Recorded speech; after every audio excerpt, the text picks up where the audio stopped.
Okay, so picture this, right? You've got 1940, the world's kind of falling apart. Yeah. And then you've got Winston Churchill. He just comes out and says, like, nope, our goal is not just to survive this. It's to prevail. It's incredible when you think about it, that mindset shift, from barely hanging on to actually like going for the win when everything's stacked against you. Absolutely. It's powerful stuff. So today we're going to look at a similar kind of turning point. Oh, yeah. Not on like a global scale or anything, but within the Southern Baptist Convention in the early 1900s. Fascinating. We've got all these historical records basically painting this picture of a time when the convention was facing a pretty big crisis internally. And their response, it wasn't just about like hunkering down and weathering the storm. That's what I love about these deep dives. Yeah. It's like seeing how these organizations deal with these make or break moments. So that's what we're going to try to unpack today, like how this moment of challenge. Right. It's kind of like that Chinese word for crisis, you know? Oh, yeah. The one with both danger and opportunity in it. Dangerous opportunity. Exactly. So we're going to see how that played out for the Southern Baptist Convention and how this whole thing led to a big shift in how they funded missions. And the crazy part is that change has lasted all the way to today. For sure. And I think there are probably some good lessons here for anybody, you know, dealing with tough situations in their own organizations or teams or whatever. Like how to work together better. Yeah, exactly. When things get rough. Okay, so let's set the scene a bit. The early 1900s, the world was a mess. Oh, for sure. World War I just ended. Things were all over the place. Right. And the U.S. economy, well, it wasn't exactly thriving. Definitely not. And you see that reflected within the Southern Baptist Convention, too. Oh, yeah. A lot of churches and their mission agencies were in a bad way. Like in debt. Big time. The financial situation was pretty shaky. So how were they trying to keep things running back then with their ministries and all? So back then they were using this system called the societal method. Societal method. Sounds fancy, but it was actually pretty simple. Okay, break it down for me. Basically, each individual missionary organization, you know, they kind of did their own thing, relying on appeals to individual donors and churches. So it was all about direct appeals. Exactly. They had these traveling speakers who would go around from church to church. Oh, like a road show? Yeah, basically they'd make their pitch for their specific cause and encourage people to give directly. So it was like a really personalized approach to fundraising. It was, but you can see how that could create some problems. Well, yeah, like what about organization, Exactly. There wasn't much of a unified strategy. Different ministries were kind of competing for the same limited resources. Makes sense. And I bet the support was pretty uneven, too. It often depended more on how compelling the speaker was or how emotionally resonant the appeal was. So it wasn't necessarily based on the actual needs or the most effective ministries. Not always. And think about what that meant for the local churches. Oh, man. I bet they were inundated with requests. They were. Albert McClellan, he wrote about this period. Yeah. He said some churches were getting hit with like 20 different fundraising appeals in a year. Wow. 20 appeals a year. Just imagine that every other week, it's another special offering, another plea for money.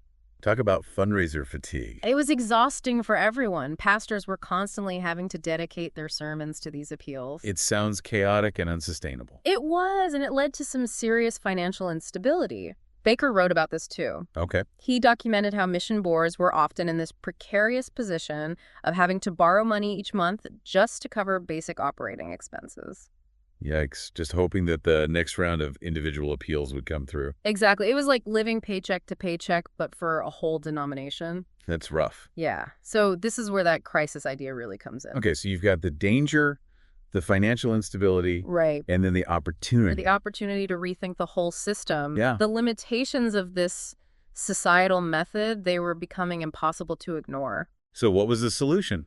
Well, they started talking about a more associational model. Associational. Where churches would pool their resources and work together more strategically. Makes sense on paper, but I bet not everyone was on board with that. You're right, there was a lot of pushback. Why?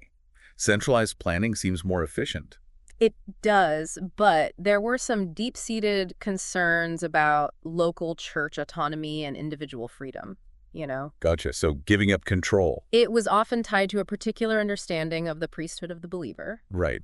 emphasizing individual responsibility. Exactly. And sometimes that emphasis overshadowed the idea of shared responsibility and interdependence within the larger community of faith. So focusing too much on the believer part and not enough on the priesthood part. Yeah, and the idea of a collective role within the church. Interesting. So a theological principle, while valid in itself, Yeah. kind of created a roadblock to a more effective way of doing things. Exactly. Jesse Fletcher, he had a great point about this. He called it societal connectionalism. He argued that while it respected the independence of each church, it ultimately made it harder for the convention as a whole to accomplish bigger things. They were too worried about protecting local control. Yeah. To really work together effectively. All right, so they were stuck between a rock and a hard place. Yeah. On one hand, they had this financial mess and a system that wasn't working. Right. But on the other hand, they had this resistance to change, this fear of losing local control. So how did they actually get past that? Well, it all started with a meeting in May 1919. Okay. J.B. Gambrell, he was the president of the SBC at the time. Right. He invited this pastor, Louis Newton, to meet with him in Atlanta. Just a casual chat or? It was more than that. Newton went from that meeting to another one in Nashville with Lee Scarborough. Who was? The president of Southwestern Baptist Theological Seminary. Oh, wow. So 3 big names in the SBC just getting together. And that meeting was the spark that led to the $75 million campaign. But what? It was a massive 5-year fundraising effort. Ambitious. It was their first real attempt at unified funding for both state and national ministries. A bold move. It was. And they didn't stop there. They brought in other influential leaders. Right. People like M.E. Dodd, George W. Truett, B.D. Gray, I.J. Van Ness, E.Y. Mullins, William Lunsford. Okay, so they built a pretty impressive team. He did. It was a real who's who of Southern Baptist leaders. All right, so they launched this huge campaign in the middle of a shaky economy. It was a gamble, but it paid off. They actually raised the $75 million. They got close. They ended up with pledges for over $92 million. Wow, that's incredible. And they actually collected almost $59 million in contributions. That's still a huge amount of money, especially back then. It was, and it had a massive impact on their missions. Like what kind of impact? Well, the Home Mission Board and the international missions, they received almost as much funding during those 5 years as they had in the entire 74 years before that combined. Kidding, that's insane. It was a game changer. Colleges, seminaries, orphanages, hospitals, mission boards. Wow. Everything got a boost. So they went from barely scraping by to having all these resources. They did, and Louis Newton, he said it best. What did he say? He said this campaign was the most important thing to happen to Baptists. Yeah. Since the SBC was founded back in 1845. Wow, high praise. He really believed that it set the stage for a whole new era of ministry. And it all came from a crisis. It did. They faced this huge challenge and came out stronger on the other side. That's like that Thomas Paine quote. The one about conflict and triumph. Yeah, the harder the conflict, the more glorious the triumph. Exactly. And this success, it laid the groundwork for something even bigger. What's that? The Cooperative Program. Okay, so this wasn't just a one-off fundraising blitz. Not at all. It was the beginning of a whole new philosophy. A long-term sustainable approach to funding missions. And it took off in a big way. Giving through the Cooperative Program grew from like $4 million in 1941 to over $409 million by 1996. That's some serious growth. It shows you how much people believed in this cooperative model. Yeah. Lyle Schaller, he talked about this. Who was he? Oh, he was a church strategist, a really smart guy. Okay. He said that this commitment to cooperative missions and evangelism, it was like the glue that held the SBC together. Interesting. And he thought it would continue to be a deciding factor in their future. Okay, so what exactly is the Cooperative Program? What makes it different from that old societal method? Well, at its core, it's about unity and churches working together. Okay. Instead of churches and individuals giving directly to specific agencies, the Cooperative Program pools resources to support a whole bunch of ministries. So it's like everyone contributing to a shared pot.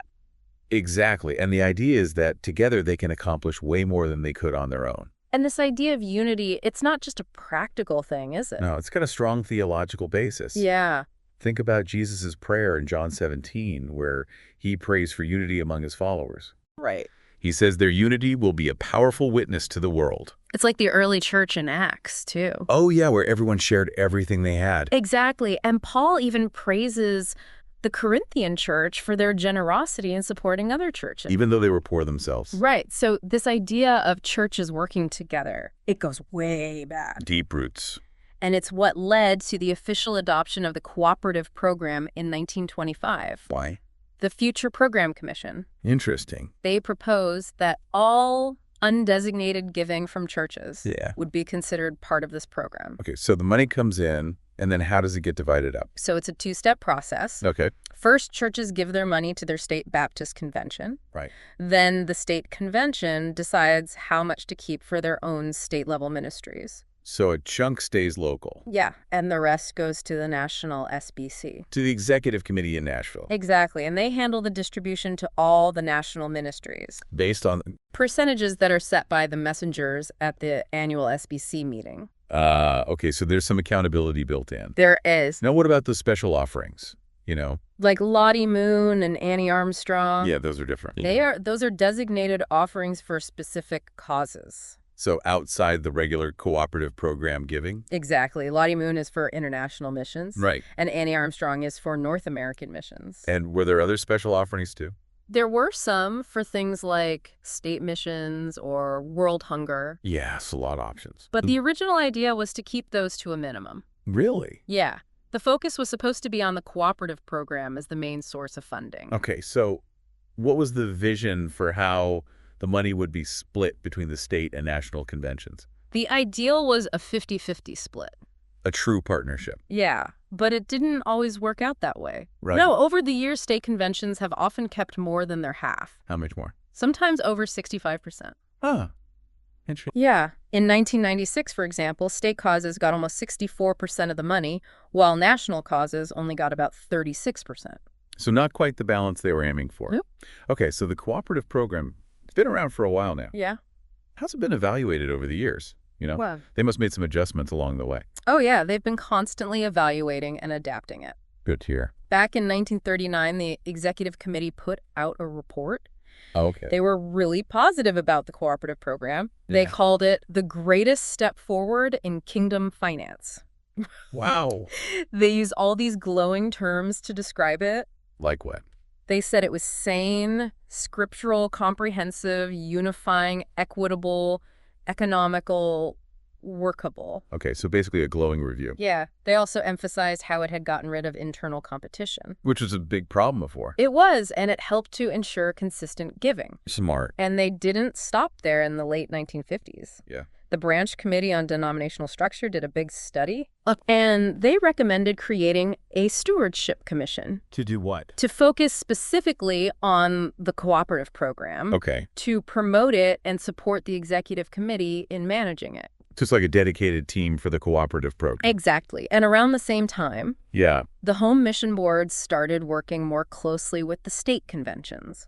On what? Developing joint strategies and sharing funding for special projects. So strengthening that national-state partnership. Right. And in 1991, the executive committee reaffirmed their commitment to the program Okay. and their partnership with the state conventions. And then there was that Covenant for a New Century thing, right? Yes, that was a big deal. So what was that all about? It was this huge restructuring effort in the mid-1990s. To do what? To try and make the whole denomination more effective in their missions. Okay. They wanted to put more resources towards actual ministry. Right. And streamline all the administrative stuff. All right. It was a pretty radical change. And it was approved. Overwhelmingly at the SBC meeting in 1996. So the cooperative program, it's gone through a lot of changes over the years. It has. But it's still going strong. It is, and it's had a huge impact. Like, what kind of impact are we talking? Well, just look at the numbers. Mhm. Church property values, membership, total mission gifts, financial stability of missions agencies, baptisms, missions personnel. Wow, that's a lot. It's all grown significantly since the cooperative program started. It's a powerful example of what can happen when people work together.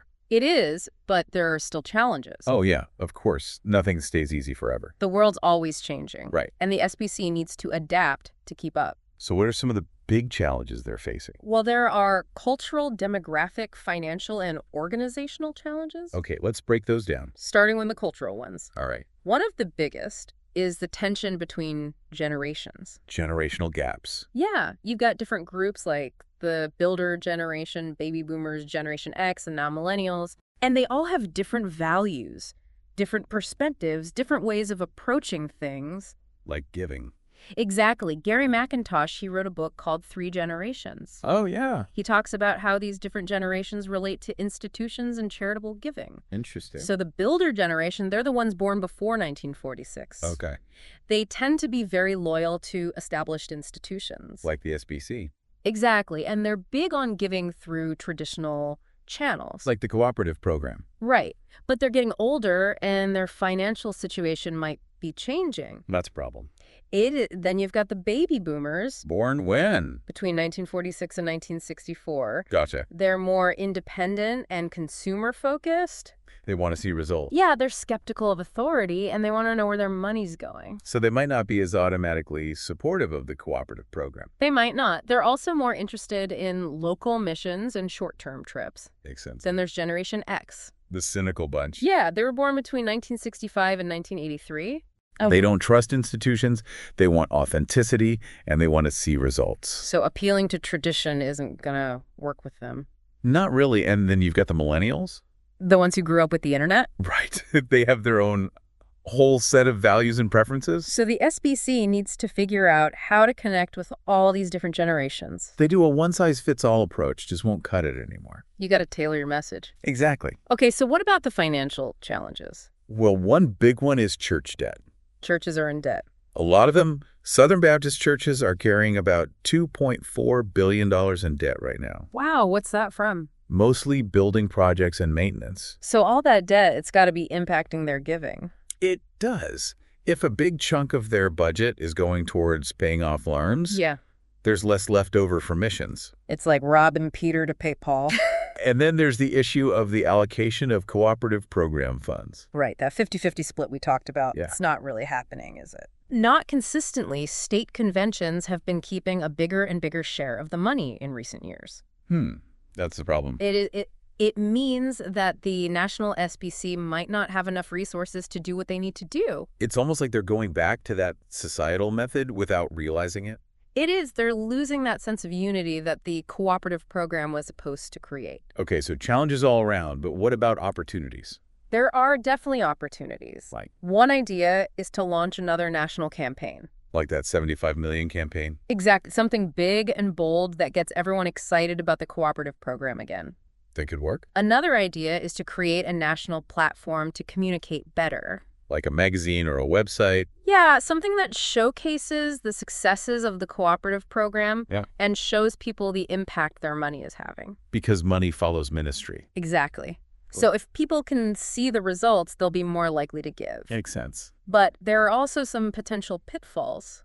Like? Well, there's the issue of special offerings. Lottie Moon, Annie Armstrong. Yeah, those are important. For sure. But if there are too many special offerings, it could start to undermine the Cooperative Program. People might give less to the general fund.